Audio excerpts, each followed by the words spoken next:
1996년 11월 23일 테레사 수녀가 심장병을 일으켜 병원에 입원했다. 그녀는 의사들의 치료를 거부하면서 말했다. 가난한 사람들은 병원 구경도 못하고 죽어가는데 왜 나는 이토록 극진한 간호를 받아야 하는가?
선악의 논쟁을 위한 윤리라는 논리 시리즈입니다.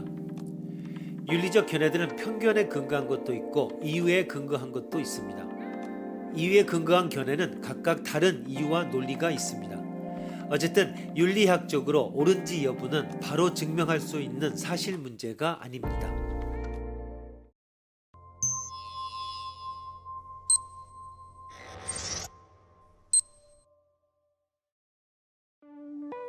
여장을 하고 출근하는 남자 사원의 고용을 유효화하는 판결이 나왔다.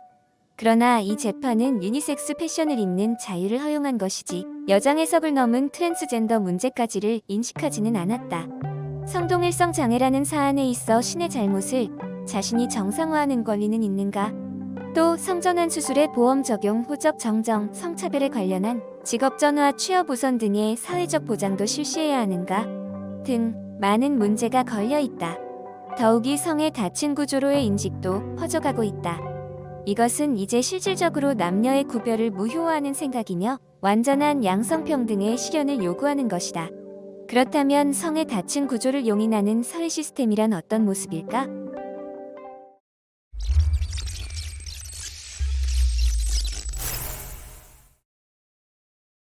섹스라는 것은 생물학적 성별이며 젠더라는 것은 사회적, 문화적으로 만든 성별이라는 것이 우선의 정의지만 여기서 중요한 것은 섹스는 결정된 사실이라는 것에 대해 젠더는 만들어지는 것이라고 보는 차이입니다.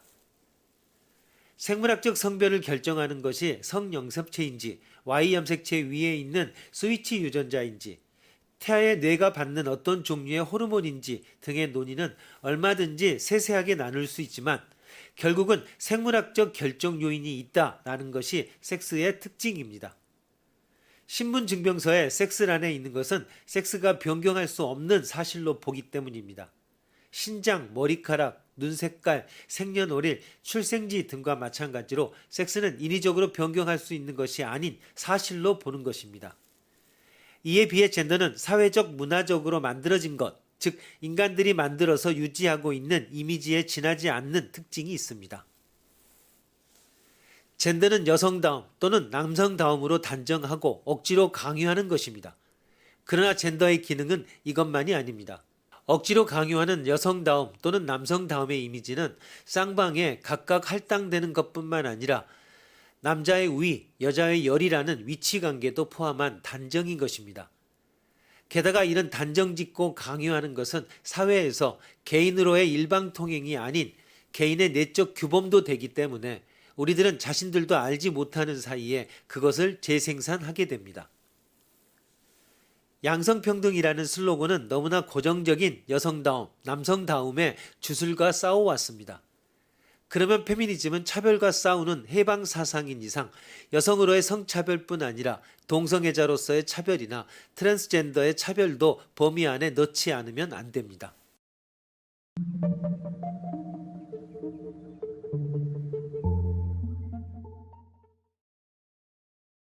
해부학적으로 남성이지만 심리적으로는 여성이라는 사람의 삶을 존중하기 위해서는 해부학적 수준과 심리학적 수준을 구별하고 그 사람의 성 차이를 존중하는 것이 요구됩니다.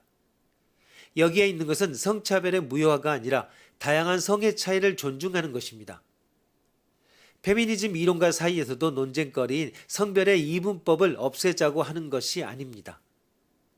그러나 성별의 이분법이 정말로 없어진다면 성의 다양성을 기술할 수도 없기 때문에 양성평등의 논점은 이분법 그 자체를 없애는 것이 아니라 어느 쪽이라는 단정을 없애자는 것입니다. 성차별 제로의 사회제도란 구체적으로 어떠한 것인가? 신분증명서나 호적 등의 성별란에 기재되어 있는 것은 단순히 등록상의 위치나 구별에 지나지 않기 때문에 성별란을 없애도 지장이 없으면 불필요하다고 말할 수 있습니다. 한편 화장실, 라커룸, 목욕탕, 병원이나 교도소 등은 실제로 진짜 육체가 다른 사람과 함께 있는 장소입니다. 자신을 어떻게 볼 것인가라는 자기 정의뿐 아니라 타자한테 어떻게 보일까도 문제가 됩니다. 육체 수준에서 성의 다층 구조를 용인하는 사회 시스템을 구성하기 위해서는 성에 관한 자기 정의와 타자의 정의와 양쪽을 생각하지 않으면 안 됩니다. 새로운 문제에 부딪히게 되었을 때 양성평등이 차별과 싸우는 카운터 사상이라는 것을 떠올려 봅시다. 보편적 객관적으로 올바른 사회 제도를 위해서 구성하는 발상이 아닌 지금 괴로워하는 사람, 지금 차별받고 있는 사람의 개별적 사정에서 생각해 보면 어떨까? 주류인 사람들에게 있어서의 당연함이란 때때로 단순한 주류 측에 있어서의 편의에 맞다는 의미입니다. 개별의 사례에 하나의 정답은 없지만 개별의 사례에서 생각할 때 주류의 당연함을 비판적으로 볼 수 있다고 생각됩니다.